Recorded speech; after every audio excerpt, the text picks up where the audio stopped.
For 10 straight years at the start of the last century, the motorcycle on every American road wasn't a Harley, it was an Indian. This was the biggest motorcycle company in the world, 3,000 dealers, a factory the size of a small town, running at full capacity, and still they couldn't keep up with demand. Then one guy walked into the boardroom in 1945, and by 1950 the whole thing was gone. The wildest part? Almost nobody remembers them now. This is the story of Indian Motorcycle.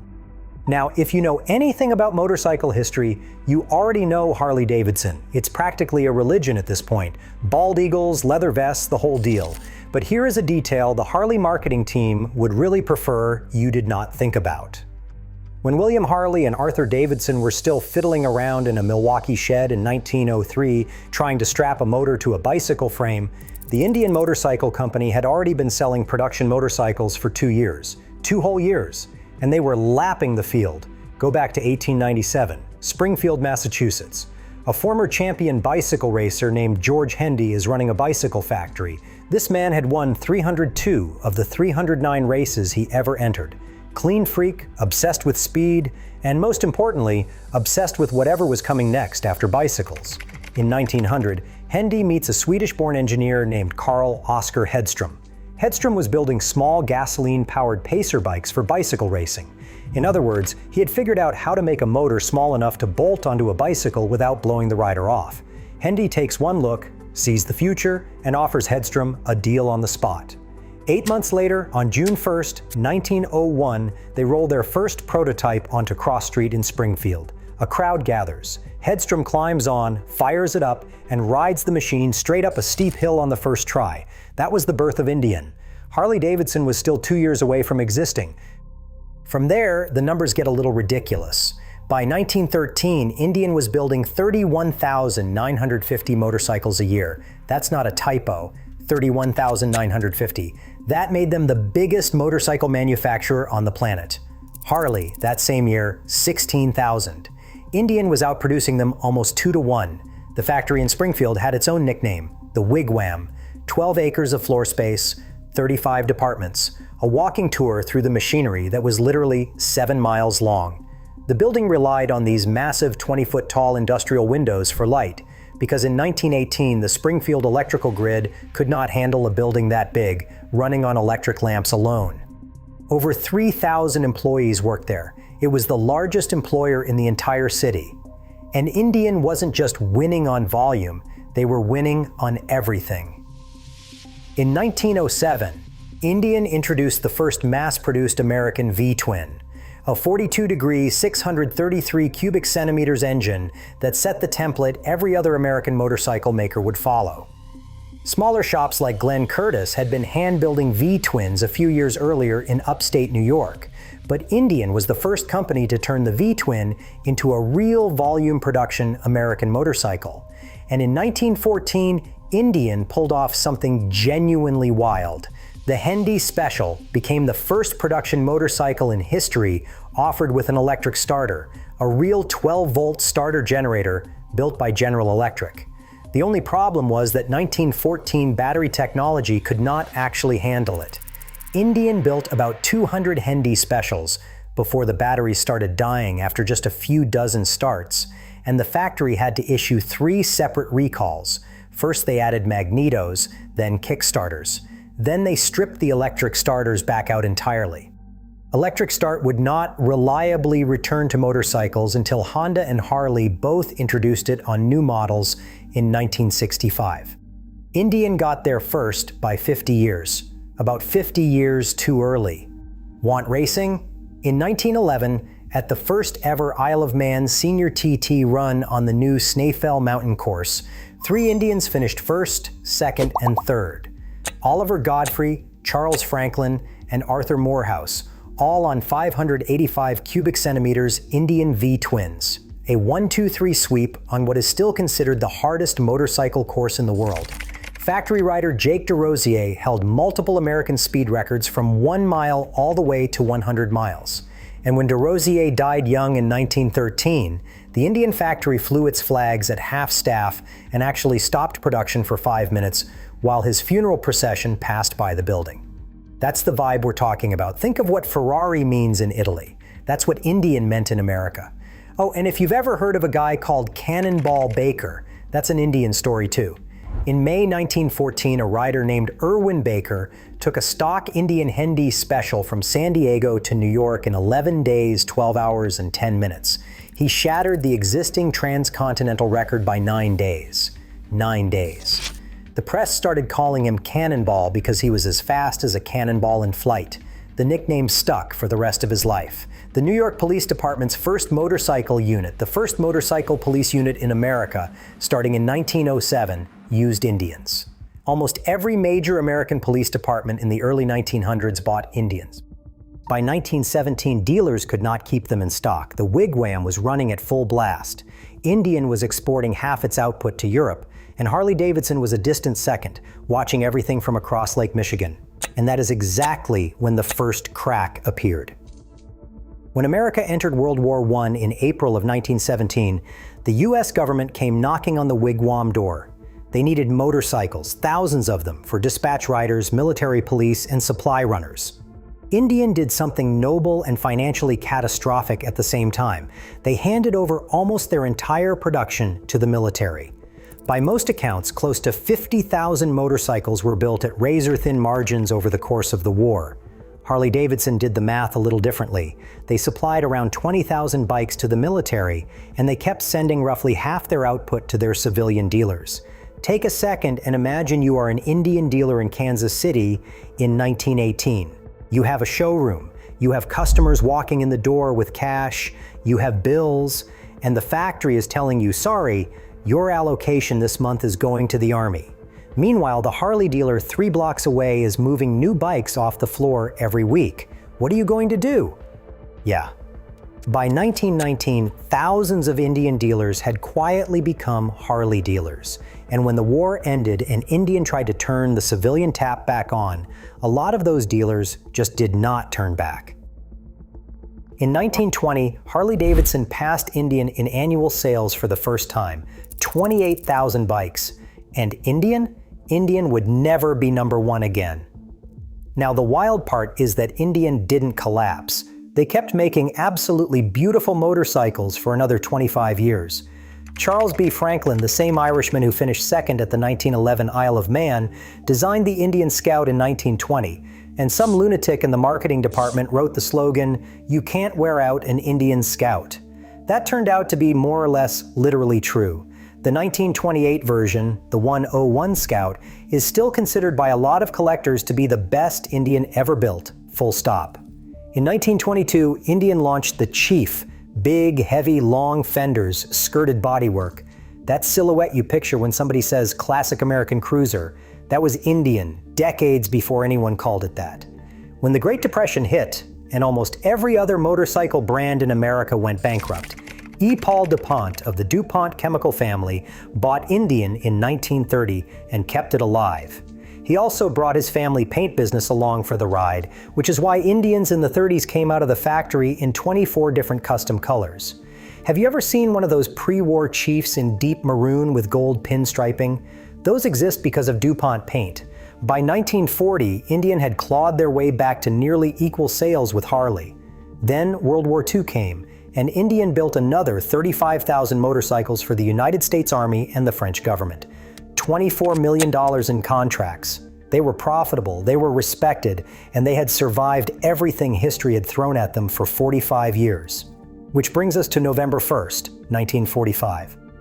The day Ralph B. Rogers walked into the Wigwam. Rogers was 36 years old, a Boston-born executive at Cummins Diesel, a Northeastern graduate, sharp, rich, confident. He had built and sold companies before.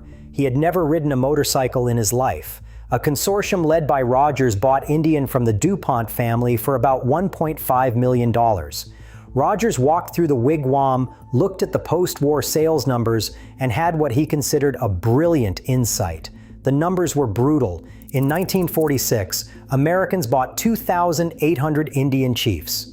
In that same year, they bought 8,596 British imported motorcycles, Triumphs, BSA motorcycles, Nortons, and Royal Enfields. Small, nimble, cheap. The complete opposite of a chief. The Wigwam was running at 5% capacity. The dealer network had shrunk from 3,000 down to about 400. Rogers looked at this and concluded that the problem was the chief itself. Americans, he decided, did not want 600-pound V-twin warhorses anymore. They wanted what the Brits were selling, something sporty, something light, something a suburban husband could commute to the office on. So here's what Rogers did, because this is the hinge point of the entire Indian story. Rogers bought a company called Torque Engineering in late 1945, specifically to get his hands on a designer named G. Briggs Weaver. Weaver had been Indian's chief stylist since 1931. He was a talented designer, but his actual engineering background was mostly in marine engines, boats, not motorcycles, not high-performance engines. Weaver had two designs already in the pipeline, a 220 cubic centimeter single cylinder he called the Arrow, and a 440 cubic centimeter vertical V-twin he called the Scout 249. Both were the engineering definition of trying to be a Triumph. Rogers approved both of them. Then he made the decision that killed the company. He ordered the Indian Chief discontinued. He ordered the Sport Scout discontinued. Every V-twin Indian built, gone. The entire production line was going to be retooled around these new British-style lightweights. At the 1948 dealer convention, Rogers stood up in front of a room full of hardcore Indian dealers who had been moving thundering V-twins for 25 years. And he pitched them on the future. He called it gentleman's motorcycling, family riding, suburban appeal. You can almost hear the silence in the room. Then came the marketing blitz. And honestly, you have to respect the ambition. Rogers hired movie stars. Jane Russell, Alan Ladd, sportscaster Bill Stern, and Notre Dame football legend Johnny Lujack all endorsed the Indian Arrow in full-page ads in Life magazine.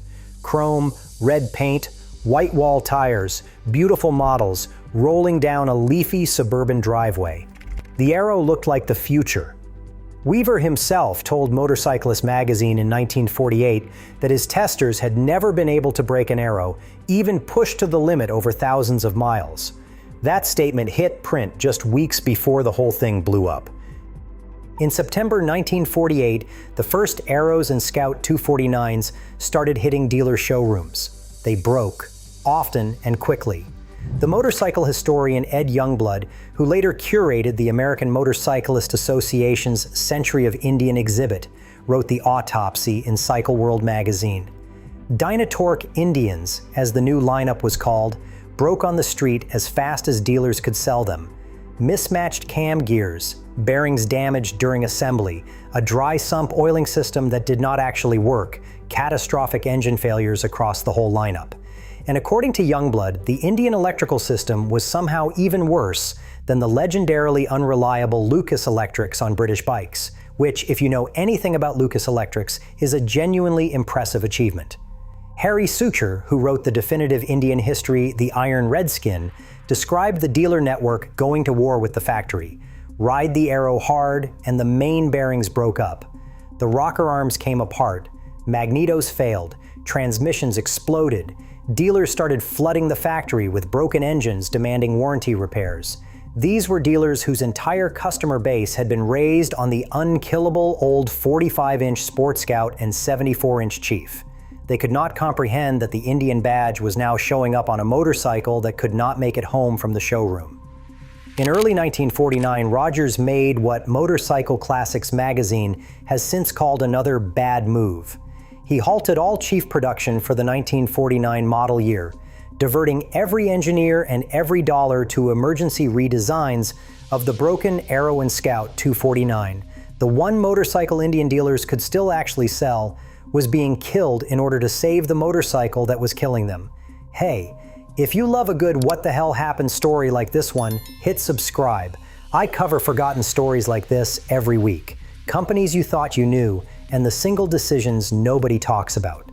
Now let's get to the moment the whole thing finally cracked in public. June 1949, Laconia, New Hampshire, the 100-mile national championship, the biggest American motorcycle race of the year, and a very public chance for Indian to prove the new vertical twins weren't the disaster everyone was whispering about. Indian built a special homologation batch of 24 race-prepared vertical twin Scouts specifically for this class. serial numbers BDJ1001 through BDJ1024, mostly ridden by factory riders. This was the rescue attempt. Real bikes, real racers, a national press pool, and a full crowd at Belknap Recreation Area. It was a slaughter. According to the most detailed primary source account, at least 11 of the 24 Indians broke down and were sidelined on the track. Only 3 managed to limp into the top 20 finishers. The main bearing shattered. The Edison AJ2 magnetos, units so weak that one vintage racer later said the bikes could hardly push themselves out of their own way, started cooking themselves halfway through the race. Gearboxes turned into shrapnel. Joe Weatherly won the race that day, on a Harley. The damage wasn't just in the results, it was in the fact that America's dealers and America's motorcycle press had now watched, live, what Indians' own dealers had been warning the factory about for 9 months. After Laconia, the story stops being sad and gets really dark really fast. In September 1949, Britain devalued the pound by 25%. Overnight, every Triumph, BSA, and Norton in American showrooms got 25% cheaper. The single reason Rogers had pivoted to lightweights in the first place, the price advantage, just evaporated. Atlas Corporation, the investment firm owned by the billionaire financier Floyd Odlum, had by this point sunk over $13 million into Indian. Odlum's biographer later noted, "It was the first major loss Atlas ever took. Atlas pulled the plug." In desperation, Rogers flew to England and cut a deal with a British industrialist named John Brockhouse. Brockhouse lent Indian $1.5 million. In exchange, Brockhouse took full control of Indian's U.S. distribution arm, a subsidiary called Indian Sales Corporation, which then promptly started using Indian's dealer network to sell Nortons, Royal Enfields, AJS machines, and Vincents. Indian was now literally distributing its own competitors through its own dealers. January 1950. The bank sided with Brockhouse. Ralph B. Rogers was forced out of the company he had taken over 4 years and 2 months earlier. Oh, and by the way, Rogers was completely fine. He moved to Texas, founded a company called Texas Industries, built it into a Fortune 500 cement and steel giant, and from 1973 to 1979 served as the chairman of PBS. Yes, that PBS. During the era, they were airing Masterpiece Theater. The guy who killed America's greatest motorcycle company died a wealthy philanthropist. Back at the Wigwam, Brockhouse reintroduced the Chief for the 1950 model year, but the damage was done. The factory built about 700 Chiefs in 1952 and about 600 in 1953. And in 1953, after 52 years of continuous production, Springfield went silent. That should be the end of the story. It isn't. Because from 1955 to 1960, Brockhouse's company did something kind of incredible. They took Royal Enfield motorcycles imported from England, painted them Indian red, put Indian badges on the tanks, and sold them in the United States under names like Apache, Tomahawk, and Woodsman. English bikes wearing an American legend's name, The Walking Dead Years of Indian. From there, the Indian brand died another 5 separate times. In 1960, Associated Motorcycles bought the name and just shelved it. In 1970, the publisher Floyd Clymer died while trying to import Italian-built mini bikes as Indians. In 1977, when Clymer's attorney Alan Newman went bankrupt, the Indian trademark was auctioned off for around $10,000. A name with 76 years of racing, war, and American industrial history gone for the price of a used pickup truck. In 1984, it briefly came back as a badge on go-kart engines, then vanished again. In 2003, a revival company in Gilroy, California tried to build new Chiefs at $23,000 each, laid off 380 workers, and went bankrupt on September 19, 2003. The company was bankrupt. The Wigwam itself was dismantled in pieces over the decades. The last sections of the original factory, where Oscar Hedstrom's workshop once stood, were demolished by a company called Tightflex in 2011. But Indian has one more twist in it, because on April 19, 2011, Polaris Industries, the Minnesota company that makes snowmobiles and all-terrain vehicles, announced they had bought what was left of Indian out of a British private equity bankruptcy. Polaris moved production to their plant in Spirit Lake, Iowa. Their engineering team spent 27 months designing a completely new motor from scratch, something they called the Thunderstroke 111. And on August 3, 2013, at 8 o'clock at night, at the Sturgis Motorcycle Museum in South Dakota, Polaris pulled a sheet off 3 fully redesigned 2014 Indian Chiefs. And here's the detail that should make every motorcycle fan grin. Sturgis, the biggest American motorcycle rally on earth, the one every Harley rider pilgrims to every summer. That rally was founded in 1936 by a local motorcycle club called the Jack Pine Gypsies. The Jack Pine Gypsies Road Indians. Sturgis was, and technically still is, an Indian rally. In January 2017, Polaris made a move that told you everything about how serious they were. They killed their own 18-year-old Victory Motorcycles brand. Victory had been outselling Indian for years. Polaris shut it down anyway because every engineer, every dollar, and every dealer slot was going into Indian from that day forward. Their CEO actually admitted in the press release that the whole Victory experiment had basically been a training exercise to give them the confidence to resurrect Indian. And then the kicker. On October 13, 2025, Polaris announced they were selling a majority stake in Indian to a Los Angeles private equity firm called Carrollwood LP. The deal closed on February 2, 2026. The new CEO of Indian Motorcycle, a guy named Mike Kennedy, 26 years at Harley-Davidson, including 7 of them as Vice President and Managing Director of Harley's Americas division, overseeing a $3.5 billion business and 800 dealers. A career Harley executive running Indian. Somewhere, George Hendy is laughing his head off. For 10 years at the start of the 20th century, the biggest motorcycle company in the world was American. It wasn't in Milwaukee, it was in Springfield, Massachusetts. And it wasn't killed by the Great Depression. It wasn't killed by 2 world wars. It wasn't killed by Harley-Davidson or British imports or bad luck. It was killed by one guy who had never ridden a motorcycle, walking into a boardroom in 1945 and deciding he knew better than 44 years of history. So next time you're at a stoplight and you hear that big V-twin Thunder pull up next to you, take a look. If there's a feathered headdress on the fuel tank, that bike has survived 6 deaths to be there.